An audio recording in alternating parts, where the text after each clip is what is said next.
Hi everybody, welcome back. So the next panel talk today, we're going to talk about independent editors. So this is independent editors. We'd like to welcome Bob Caldwell and John Philipson here today, two super experienced editors with years of experience in the business. So I think I'd love to start by just getting you both to introduce yourselves and talk about kind of how you got into the business, how you got into the role, and some of the projects you're working on. So we start with John. Yeah. When I went to college, I was always kind of autistic, and I went to art school and I did graphic design. And after I finished, after 3 years in the 90s, there was no jobs. So I did some other little things, and I ended up heading over to the States, and then I surfed a lot, and then worked hard. Didn't do anything to do with art, and then I was always into photography. And I bought a nice video camera and a decent computer, and I started shooting my friends surfing because I didn't have medical insurance. So I said, I'm going to start shooting them surfing because they were surfing. They actually surfed. What part of the States were you in? Nantucket. Nice. And they surfed Hurricane Katrina. And that was the day I decided I'm not going out because it was massive. So I filmed. And then I was like, right, what am I going to do with this footage? So I started looking at software, and I edited a surf video, and then people started asking us to do surf videos. And I was doing them a lot, shooting and editing. And then I came to Ireland with my wife, and I got onto a film and TV course in Tralee and Kerry. And from there, the course was amazing.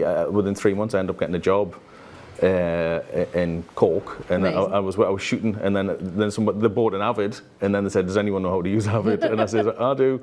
And then I ended up editing like Shockton and Nationwide, and I never, that was the first in the broadcast, and I was hooked down and doing all the edits from then on, and then from there, I finished up in Cork, and then I decided, right, I'm going to go freelance, and I went freelance, and no look back. And talk to us about the sort of projects you've worked on, kind of predominantly in the last few years. For the last, I'd say, since 2015, it's been drama, mostly drama. The odd bit of like entertainment or reality would pop in, but now it's fully drama. Yeah, brilliant. Yeah. So that's great. Thank you, John. Bob, tell us a bit of your backstory. Thing, editing, isn't it? Because when I started, I went to college in a much broader course of communications, and editing wasn't really part of it. So I went to London wanting to be a DJ. I was a DJ for a while, and then I was offered a job at an audio company. I was offered a job as a photographer. It was so random, but I took the job it was Virgin TV. By Branson, as a runner, because they paid £500 a year more, so $5.5 grand a year. Loaded. In London. In London, and I made that work. But at this point, I still wasn't sure I wanted to get into editing, and I started a bit similar to you with the surfing videos. My girlfriend at the time, she was Irish, and we brought her footage back, and I started, trying to manipulate it, i.e., editing. And friends of mine in the company that I worked for were like, "That's good. You're like, okay, you've got a kind of a skill for that." So I just kept going and going and going, and. I was lucky enough to work with Mentor in London. They do a lot of big entertainment shows for BBC, Channel 4, ITV. I did MTV music shows and all that kind of stuff back in the 90s, and then moved back to Ireland in 2001. Set up my own company in 2006, and then by 2016, I'd kind of decided to go a little bit more remote because technology had moved that direction. So that's what I did. And what type of projects have you been working on mainly the last few years? So because I did a lot of traveling to the States for NBC Sports. I did a lot of, when I say did, I still do. I worked on the Olympics. I've worked on every Olympic since 2004. And the PGA Tour.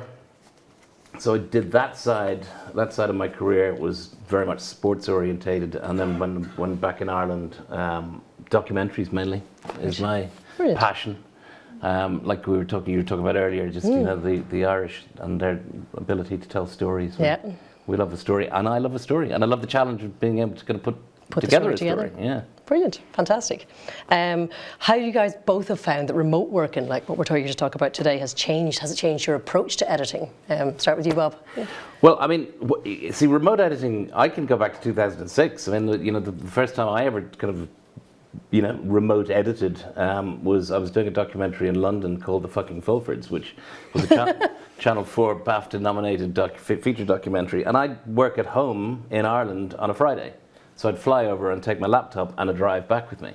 So that to me was a kind of a start of the remote editing. This is the pre-COVID So the way my mind, the process is still kind of the same. But when you're remote editing into, say, a facility or what I do now, which we'll talk about, I'm sure, more,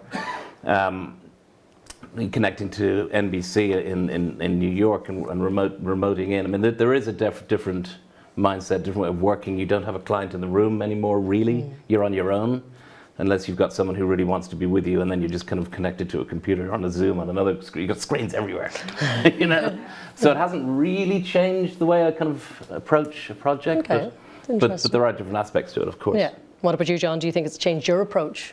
No, not at all. It's exactly the same, and I think the benefits of being remote is, I said to you the other day, is being in your own house, drinking your own tea, being in your comfy pants. Do you know? Changing what you wear on the top half. Yeah, and like you can, for me, I bounce around a lot. It's quite blended. I'll be on set sometimes cutting, sometimes I'll be abroad, sometimes the job I'm on now is fully remote. The next one I'm going on is you mentioned you were on a cruise ship. Yeah. So the last 2 years I've travelled loads. Like I started a cut, the director changed, then a new director was brought in. They shot in Malta for 7 weeks, and then they said, right, you're going on a cruise ship for 5 weeks. There's no internet, so we'll have to cut on the ship. So I cut on the ship for 5 weeks, and this whole drama's getting shot on a working ship, 6,500 passengers, 1,800 crew, and it's packed. And I've got a room with a balcony, thank God, and I'm sitting cutting in there. And it's not your standard. No, I says I have to have a fresh air because I cannot be in a box with no windows. I've gone mad. But so I cut in the room, and then I had to help get the director up to speed because he literally had 3 days prep before he came in. And then after that, we did some reshoots, and then he sent us. We chatted about the reshoots, so I had to go to London for that. Then we went to Manchester for a couple of weeks shooting there. Then we went back to Malta, shot there. Then they asked me to go and shoot second unit back on the ship, all the aerial stuff. So I went out to Sicily and went on the sister ship, the ship we were on, did all that. Came back, and then the second series came around, asked us to do that, and then we kind of did the same again without the reshoots. So it was much better this time. And then so I was out on the ship, and then I'm doing the BAFTA to do the third series, which is. I'll be in Malta. I'm not going to Malta this time. I'm staying at home, and then in your comfy pants. In your comfy pants. Then on the ship, and then at the end, the director's wants to come over for the edit, and because we're good friends and get on quite well. And then so he wants to come in for the edit. So then I'll be in the post house for that. Fantastic. So. I'll tell you what it does allow you, though. I mean, if you're confined to having to go into a facility between the hours of let's say 9:30 and 6, right? You're in that. Your set hours. Your set hours, basically. You're commuting to work and you're going home. Yeah. The difference of being remote and having your own setup. My setup is in an old cow shed in the garden, which I converted, so it's not in the house. And the beauty of that is I've got 3 small kids. They shouldn't bother me. Yes, sometimes. But you've got your. I've got my little world there. So I've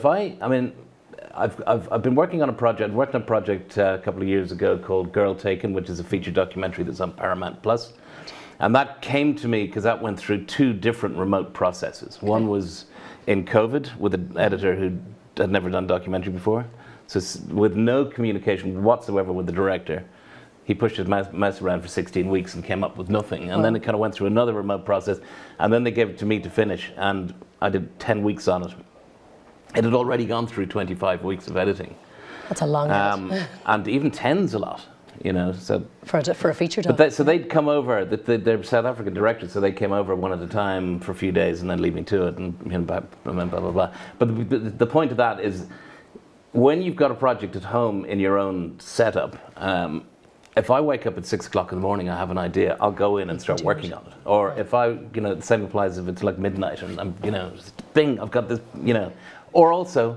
I live in Wicklow, I live in Enniskerry, so I can just go for a stroll and clear my head. That's not an option if you were tied to a post house or a facility to say that. Yeah, so from a creative aspect, I think it definitely benefits me the way. What tools do you find kind of has helped your setup that's really helped most useful, like that maybe has changed over the years? Or Fiber. I mean, I don't think either of us, I mean, you know. I've got 2 gig fibre at home and it's flawless, you know. That my bottleneck is usually if I'm remoting into a post house, is the post house. They can come to a certain times, I start to see the little internet flash go up and I go up, they're busy, you know, and that because I'm working at home, I'm going to get a cup of tea. So when you're working at home, so 2 gig fibre, I don't, is that an option? Yeah. I don't have 2 gig. Right to the door, right into the computer, fibre straight into the computer. And do you get those kind of, do you get what sort of speeds do you actually get? You never really get it too, do you? No, dog, about 18. Did you really? Yeah. But you have to buy. I had to update my card. I had to update the card in my PC, you know, because most of them only take 1, you know. And I've got 3 computers in my setup, so I have Mac, I have PC, and I have another Mac. But yeah, the Mac takes the 2 gig. The PC didn't update the card. So when most of the remote you do, I assume if you're doing drama, you're hooking into a post house all the time. So you're logging in. Yeah. So I'll remote in to a post house. They used to always, it's went from having a room there that I would remote into to being a computer on a shelf because I say I'm not going to come in. There's no point, you know. And I'll remote in. But there is jobs where they'll say, can you code on your own machine? Do you know? So then I'll just give them drives and I'll download the rushes every morning. And I remember I used to get up and download the rushes and say, right, I've got time to make a cup of tea and have a slice of toast. Now it's like, psh, I'm like, oh. Straight in. It was like the days of rendering back in the day. Exactly. Okay, I've got half an hour to render this now. So Like, nope, 20 so- seconds. Yeah. And do you think there's been any challenges kind of creatively collaborating? So say your director, your producer, those people that you need to kind of connect with on a project. How has working remotely affected those relationships? Sometimes it does, sometimes it doesn't. I think if we're talking about the type of people who get into this business, the mindset they are, you know, and they have. But for me, I find that some people need to be in the room, but some people don't. Some people like being able to, you've got the job to do, it's stressful, you've got other stuff going on. When you're the director, you know, you're getting emails about sound, about ADR, about grade, mix, VFX, all this other stuff going on. And, you know, when they're in the room, it's harder for them when they're in the room, but when they're there, we can say, take a break, and they can literally turn us off if they want to get away from us, you know? And I can do the same to them. I can say, let's go and get a cup of tea, give us 10 minutes to work this out, and then come back. And you don't feel that pressure when you're in the room. And you don't feel that pressure to like going to have lunch with the director now. You know? the director. Sometimes it's nice. Sometimes I have sometimes directors have really. I'd like a break from you. Diets and they only eat certain things, and I'm like I don't want to have that again today. You know. So, but outside of that, I like it. But and then I also like being in the room. It's nice. Yeah. It's a novelty. It's nice bouncing around for each one. Yeah. What do you think, Bob, on the creative? Well, I mean, doing the so the Olympics was an interesting one. The Tokyo Olympics, which happened, it was a year after. It was supposed to happen in the COVID year. It happened a year after. So I worked on that remotely, and that was a really weird one because our presenter on the stories that I was telling, he was in Tokyo. My producer was in New York, and I was editing in Wicklow. So it was kind of the time zone aspect of this was really hard. But it worked in the sense that, so the presenter is also the writer, he would write it, then the time zone would mean that he would give it to the producer to go and pull all the footage for me. And this is when I'm connecting into NBC. So I've got, in order to do that, technically I have an NBC laptop, which is essentially my, what do you call it, my hub, the way to get there. Then I've got an NBC special kind of Ethernet switch and a piece of hardware called High Vision. I don't know whether anyone's heard of that, but that so the Teradici or the HP would allow me to connect to the computer, and the hardware was the High Vision would give me one feed out, which would give me the Olympic broadcast from NBC, and the other feed out of the computer that I was connecting to in Stamford. It was just bonkers, with a latency of 12 frames. Wow. I mean, you're talking HD signals. I'm controlling the thing, and I'm getting only 12 frames latency, which is not conducive to editing all the time. So I just switch off the High Vision when I'm actually editing. Yeah. But when I'm color correcting, sound mixing, which I have to do all these things when I work on the Olympics, I'd turn it back on and do, you know, I'd have all the full resolution video and all. Sounds such a high, fast-paced. It was, but the collaboration was good because then I have my piece pretty much cut before the producer comes online at 4 o'clock. Yeah. She'd watch it with a couple of notes, off it goes. I feel like you've both slightly answered my next question. I think I can answer it for you.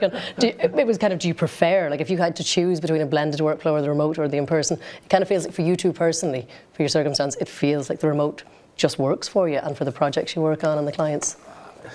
It's not a preference, it's just, it works, you know, but it's also nice to have to head off and travel for a little bit and go and do some stuff, get you excited again about it, you know. But mostly, I think that the biggest benefit for me for being remote is I get up at 6, I go for a run, then I come back, Blimey. have a shower. Very uneditor, like getting up at 6. I have to get up early because I kind of sleep. I edit when I'm asleep. I'll be like, there'll be these problems happening that I need to get by. How am I going to do that? I'll go to sleep and I'll be like, I'll work it out, and then I'll sit up like this in the morning, and I go and do my run, get my shower, get a cup of tea.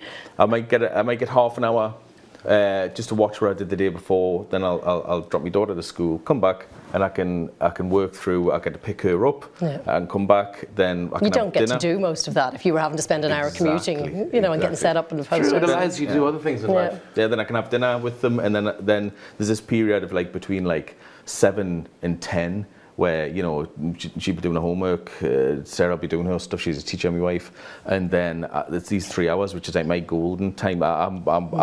Everything's come together in them 3 hours, and I get loads done in that 3 hours, you know, and then I go to bed. And it does spread my day, and it does make it longer, but I get to do all the other little things, you know. Do otherwise. And like for me, usually I have to keep up with the shoot. So whatever was shot yesterday is edited today. Yeah. So that's, that's the drama aspect is different. Very different to the documentaries and the type of But projects. the documentary is also very different to sport. I mean, so that when I'm working on documentaries, that people will come out to me, we collaborate, we chat, we discuss ideas, and then I suppose documentary would be more. You're collaborating more, I suppose, because your drama, the script is already there, and you're putting it together. Yeah, like I'm putting together. My assemblies would be neater than usual, you know, and they would be spot on. But I have to cut it to exactly what the script is. I'll say this is going to come out. I'll get this with a look. I don't need this line. This is too long. They've shot him walking in the room and out the room. That's all going to go. But I just put it in. You can see the longest you can manage with that scene. Then they'll watch it in the assemblies, and then the director will shoot us some notes over. Oh yeah, that's great. I was thinking maybe we could try getting this shot in, you know, and it's just backwards and forwards like that. And then I'm not scheduled to do them notes, but I'll fit them in. Say if I want to step away from something else, I'll fix that and I'll update that. But and then I get to the assembly stage, and then we'll do a fine cut. Like drama at the minute, the turnaround on drama is really quick. Like this is a 32-day shoot for a 4-part drama. You break that down, that's like 8 days. Yeah, that's 8 days in assembly for me per episode. Then I get 4 days with the director for a fine cut. Then the Thursday night I send out, the Thursday night it gets sent to the producer, right? We get up the next morning, and it's usually we'll be like finalising music, watching through the full ep. That the producer comes back with anything that he thinks might need changing, then that's gone. And then we'll start the second episode, and then once we've got 2 episodes, director's cuts sent to the execs. We get exec notes. We get 2 days exec notes on each ep.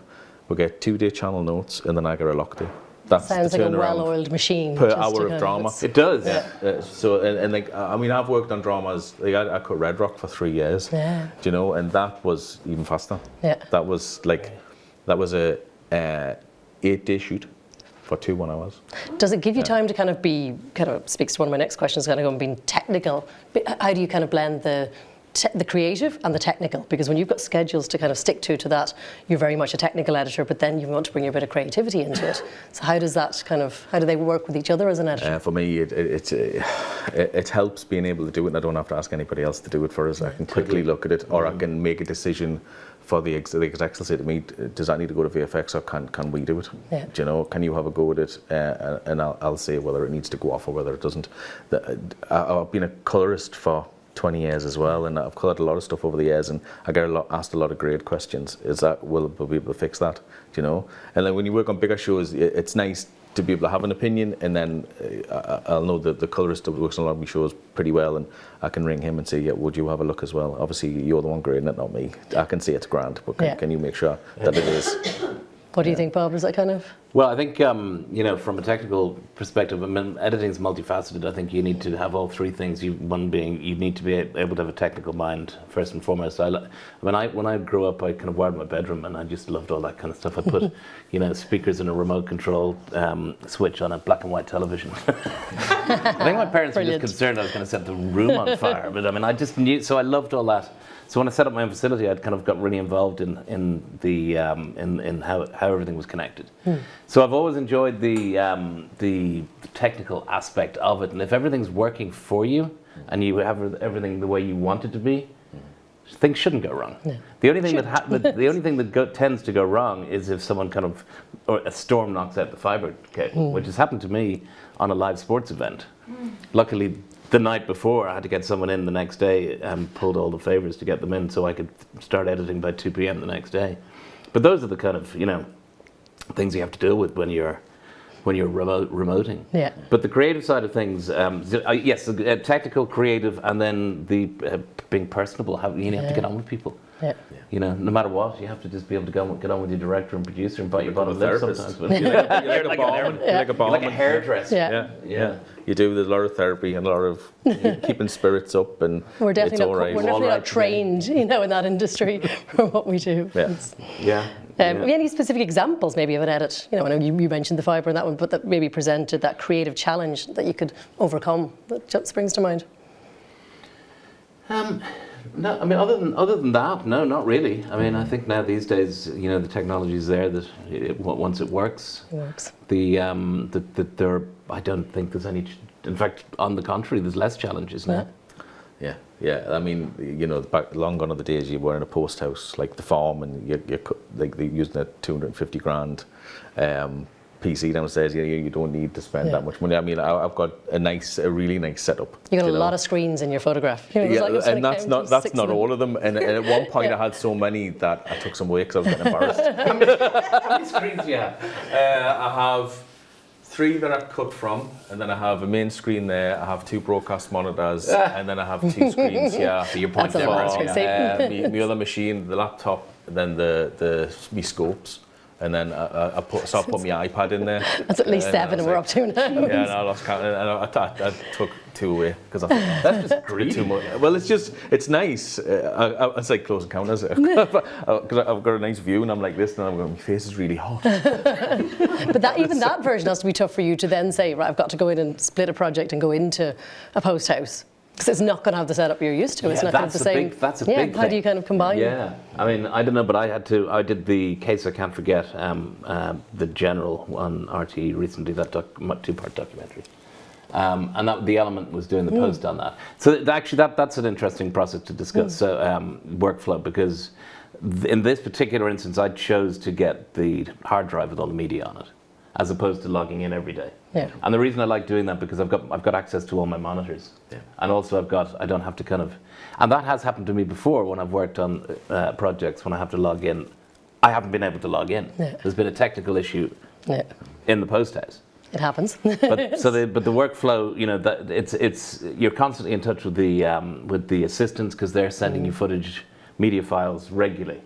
Every day. So that's a definitely different workflow than what you'd normally have. Especially if you're trying to do both on the same project. Footage is coming to me, I'm downloading it, I'm putting it in my media files. I mean, that would all just happen in situ if I hadn't have chosen to do the hard drive thing. But it's better. I find that it's better for me to do that. When I remote in, I've got 3 screens. Like when I first was asked to remote, they said.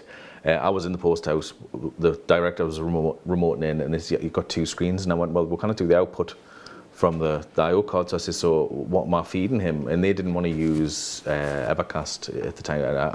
Evercast was a bit of a pain when I used it. What's that, like Teradici's? Yeah. I found that there was a lot of issues with it. But so I said, so how do I give a full screen to the director? And they says, well, you have full screen and have it. And I says, that means I'm losing a screen. So what do I do? I said, I don't want to do that. I says, I like 3 screens anyway. So I says, what can I do? You want 10? Yeah, so I went down and very nice to talk to the technician, and he gave us a 3rd screen, and I set it up, and I did that. So then I brought that home, and so I've got 3 screens. I have one Avid full screen, so it's just like being in my suite. You're on 2 screens. They're watching the full screen. We use a software called Parsec. which is amazing. And what they can do is they can remote into all 3 of my screens if they want, you know, and they can resize. If they've got one screen, they can resize them. So they can see me timeline, they can see where I'm looking at in the bins, and then they can have another screen, which is the full screen output. And that works really well. So I think that's really good. But I couldn't. I didn't want remote to limit us what I was doing. I at least have to have the basics, 3 screens, you know. But outside of that, when I'm cutting on my own machine, then I've got about 7. I'm just going back to that for a second. NBC have now moved into the HDR world. Okay.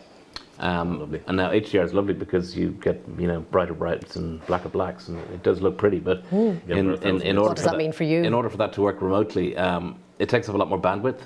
Certainly in the NBC side of things. So this Olympic, I didn't do this Olympics actually. This is the first one I haven't done because they did everything remotely.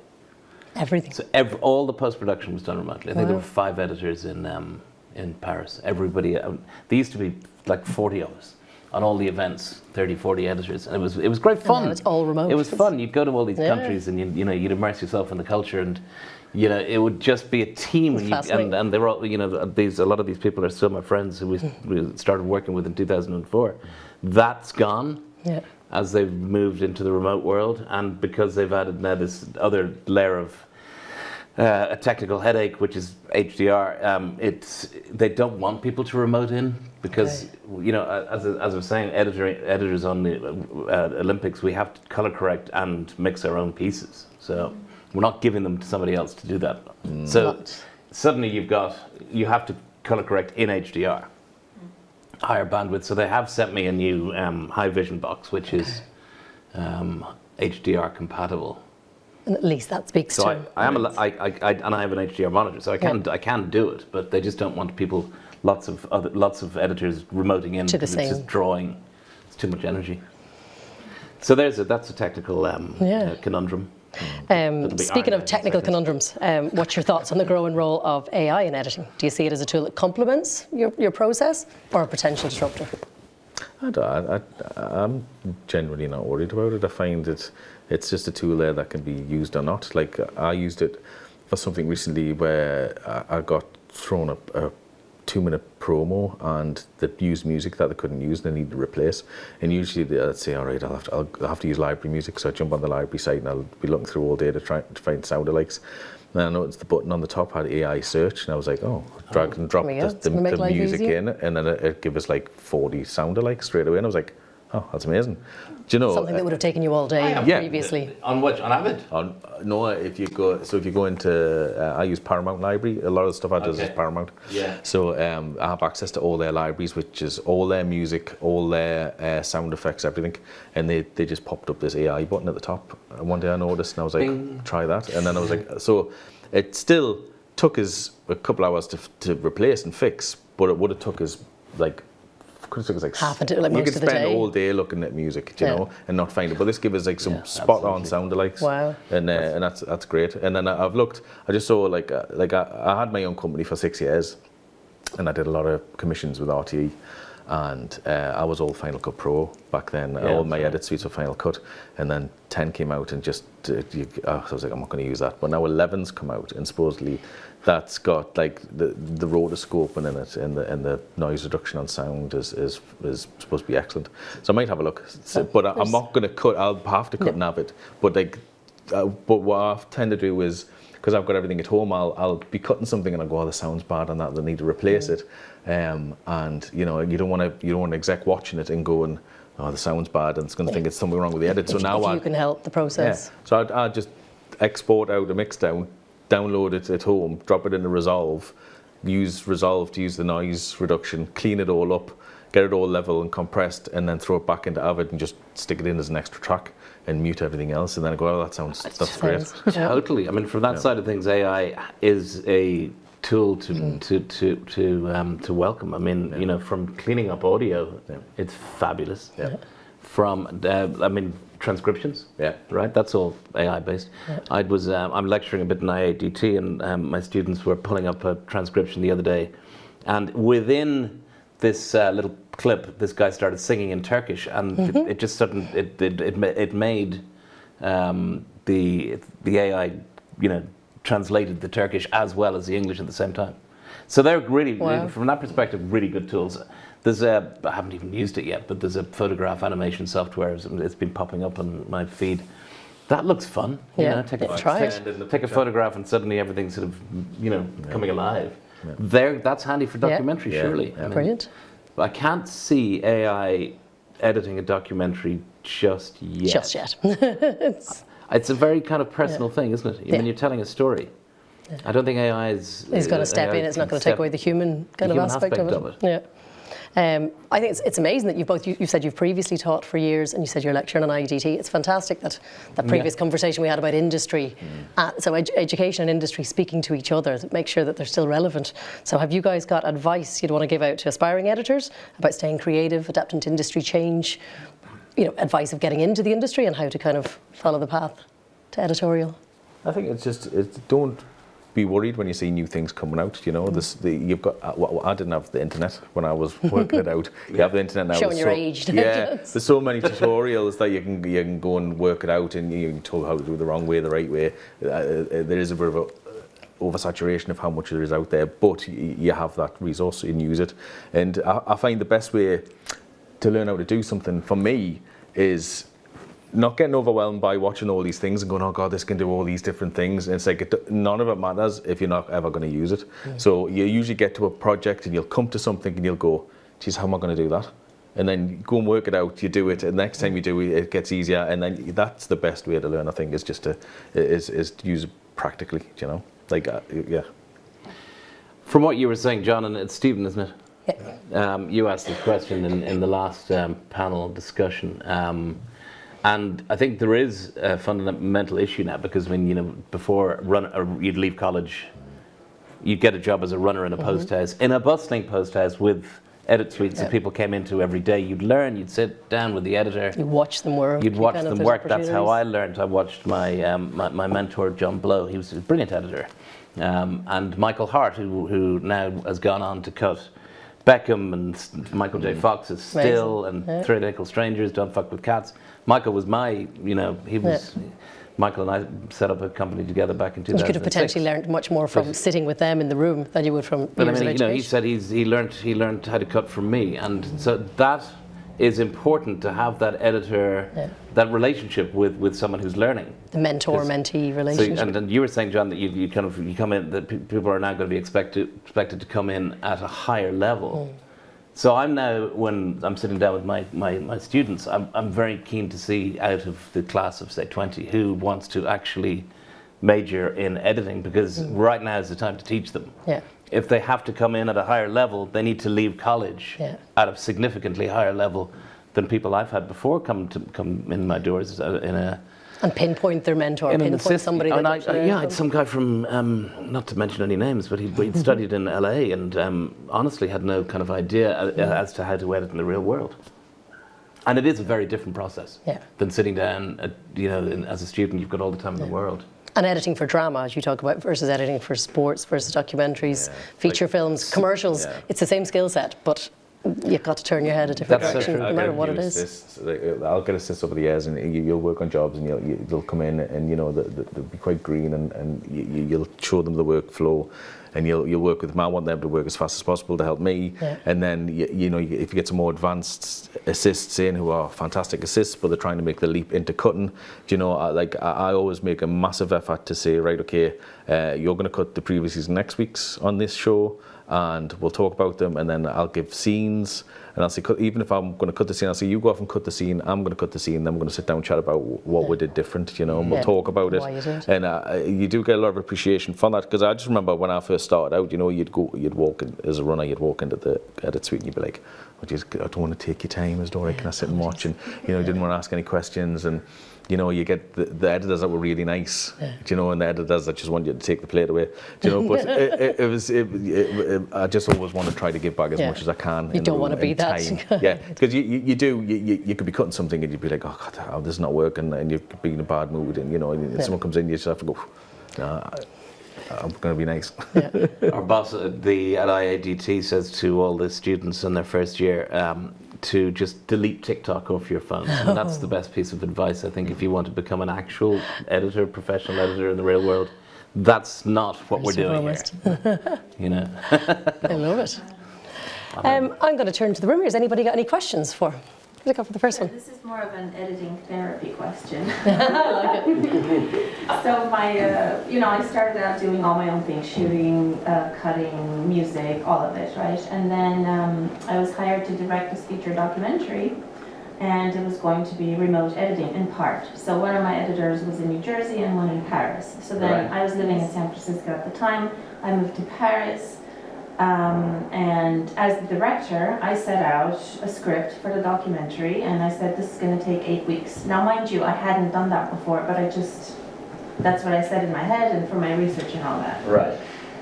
Then the producer completely turned the whole thing around, so the edit took a year.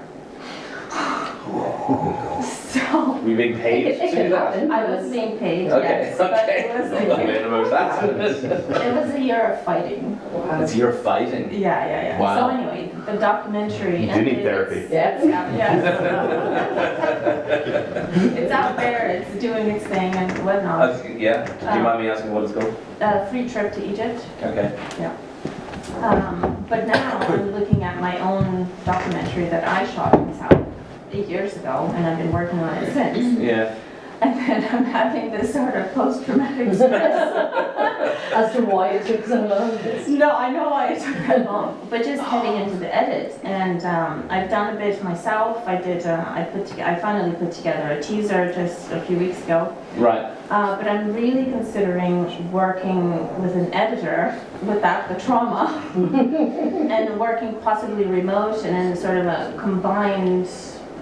So Yeah. I guess my question is how, and I'm also thinking of maybe turning it into a series because there's enough material. Wow.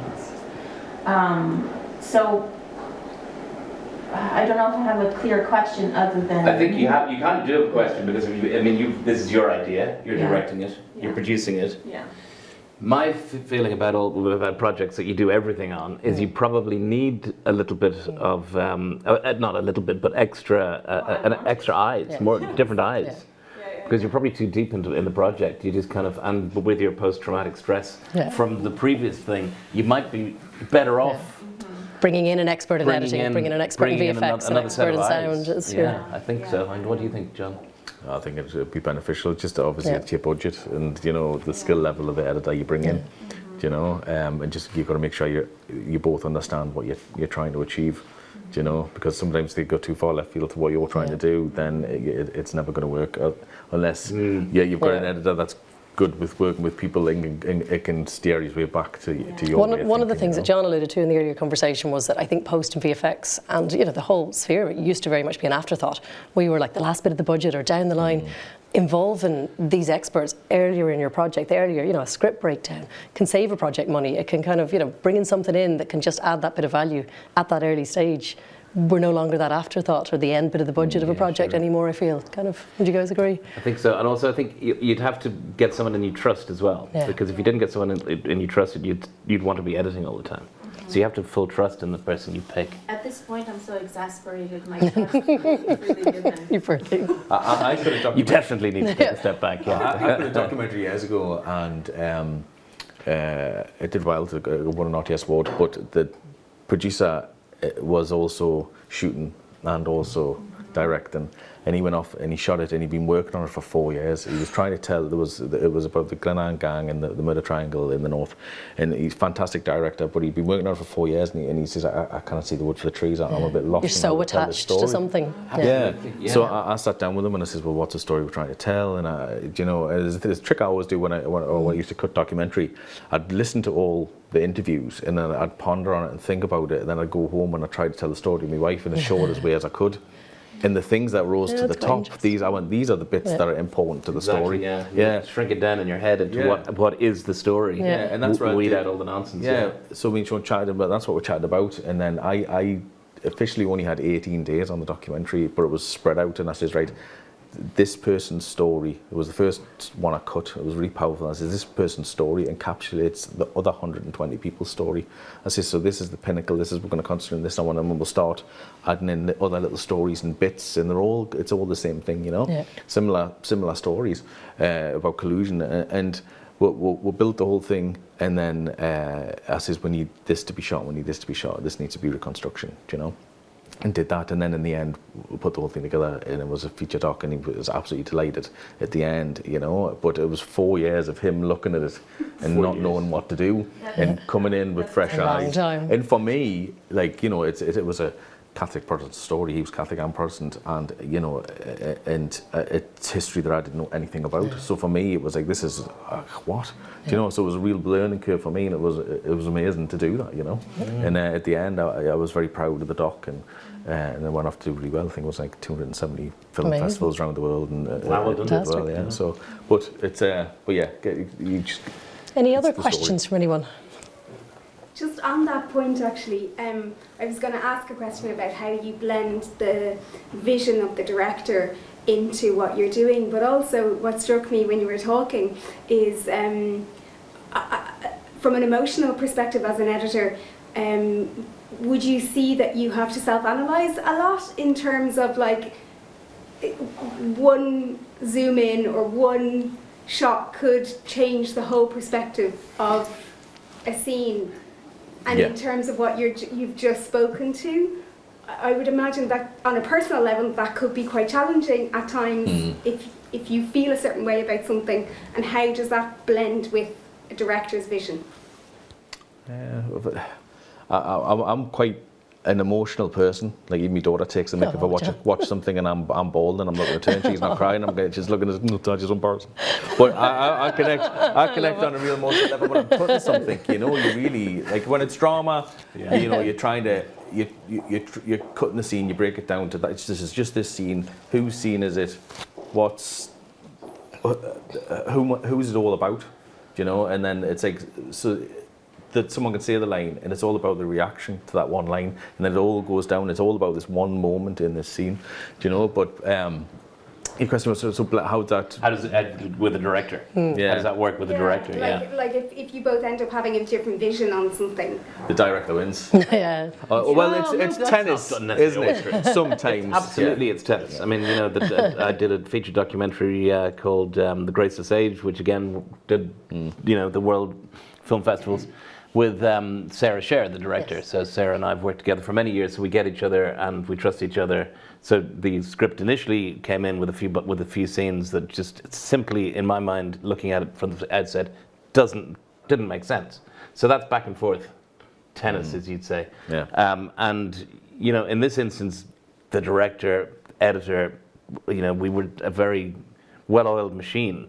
The only person who was kind of confused, the only thing that was kind of adding a bit of confusion was our subject. I mean, it's a bit mad. So, but there's no better feeling than you say, well, we should do it this way, and they go, no, you want to do it this way. Then the exec notes come back and they go, that doesn't work. Can you do it that way? And I'm like, it happens. That happens quite a lot. I love it. But yeah. Any other questions, John? Yeah. You talked a little bit about the work-life balance, and you talked about what time you get up in the morning, what your routine is, and how there's huge benefits, obviously, for your situations working from home or from a home-oriented base. Just a point that came up probably from COVID, but with remote working, is people overworking and working too much outside of office hours, outside of having a place to go to. Would you fall prey to workaholism from time to time? No. I definitely, I'll start this, no, definitely not. And I mean, you know, as you guys know, editing is a very, very immersive job. I mean, you're there, you're not, it's like, you're not wandering around all the time making phone calls, making coffee, chatting to people. You have to just focus for hours. So you simply have to allow yourself time, no matter whether you're commuting to work to do a job or working from home. And I find it actually makes work-life balance better because, you know, as I was saying earlier, if I have a moment that I need to go for a walk and clear my head, I can go for a walk and clear my head, or go for a swim or something, and that really helps. You know, it helps my creative process. If I get stuck, you know, on a scene, can't find my way out of it, I'll go and clear my head. I mean, your hours are different. I couldn't do 6 o'clock in the morning. No, that's me. That wakes, that wakes us up, and I don't tend to stay up very late, And then there'll be days when I'll go right this week. I'm not going to get up early, and I'm going to start at 9. And you don't miss that kind of team spirit of work, walking in somewhere with a bunch of other editors to shoot the breeze with at lunch, do miss the or camaraderie, a bunch of assistants, but you do. But then you get, you can talk to people, like say, remember that I say, you go to meets and you see people, and you know, the odd day I'll pop in, on a Thursday in the screen scene when the market's on, and I'll go meet someone for lunch and hang out, come back, and I'll know that I'm still going to get my work done by the end of the day, And there is a great community with the editors, isn't there? There's the guild, and the ISE, yeah. There is, great. I mean, we're always so busy; it's hard to find the time to actually. it's a good complaint. But that's the job, though. I mean, I don't think remote or not remote makes a difference. That is that is the job. That's what we do. If I wasn't remote, I'd be commuting in the morning, commuting on the night. I'd miss dinner times. I'd miss taking my daughter to school, or say if my daughter was sick and trying to stay home, I'm there, And I just think it is easy to do too much, but I find that I've been doing the job so long now. I know how long this is going to take. I know where I've got to be at a certain time in the week, what I need to get done, and I can fit it in. Like for the job I'm on at the minute now, I've probably done a couple hours on a Sunday. But the house is quiet. There's nothing else to do. Everyone's chilling out, doing the thing, and I've been thinking about that. How I'm going to do that, and I'm just going to run, and then I get myself ahead for the week, and then my week's not. You're it's not like tied a balance. to the 9 to 5. It's not stress. It takes it away. Like if I have to get it done in between 9 and 6 every day, I'm immediately stressed. Right. And like I say, I come from an art background. I used to paint portraits and illustrate, and I treat editing like I'm painting a picture. Sometimes you have to step away from it, look at it, absolutely, go that's down. A really good way of putting it. And like there's been times I've gone downstairs, put a cup of tea on, and I'm sitting there and I'm making a cup of tea. Then I've gone upstairs and that's how I'm going to do it. And I'm working away, and I'm going to go, me cup of tea, where's my cup of tea? Because it's just the headspace. Gone are the days that there's a runner making it for you. Gone are those days. But the benefits definitely outweigh. Probably time for one last question. If anybody else has anything, or are we? Yeah, Joe. Just in terms of starting out, would you say how important is it to pick a genre early, or is it take everything you can, or narrow it down? What point does that come? Good question. Take everything you can and learn from it. Because when I started out, everybody, like say I started out in graphic design, and then I did photography. I did like a taster course before I started me graphic design, and it was photography, illustration, sculpture, and from there I got a love for photography, which then later on in life I could, knew how to use a camera and I could shoot, and I think if you do everything, you'll find something that you didn't know existed and that you're good at. And that's the route to take. It's interesting. Yeah, I'd agree with that, because I mean, in my entire career, it's been music videos, sport, documentaries, and largely entertainment. I've never transversed into drama, just primarily because I've been so busy doing what I do and what I've been comfortable. But the transversing into drama is not that easy for someone who's been doing what I've been doing for so long. I mean, it's a bit of catch-22. You need the credit list to get the jobs, and then you don't get the job. Exactly, and I don't know whether the same applies if you're going from drama to documentary. Maybe it does. But I think what benefited me, I was starting to cut a lot of documentary with reconstructions in.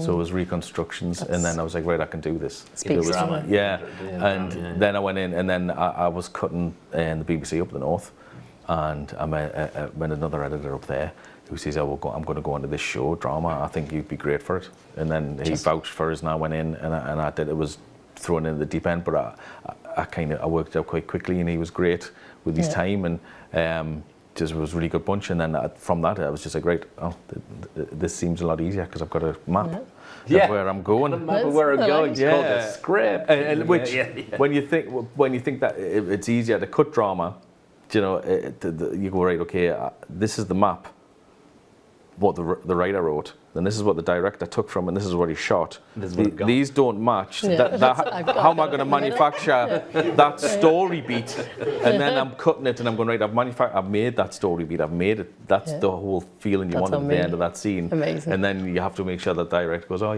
the director will say, well, I didn't like that story beat. I thought it was stupid. I didn't want to do it anyway.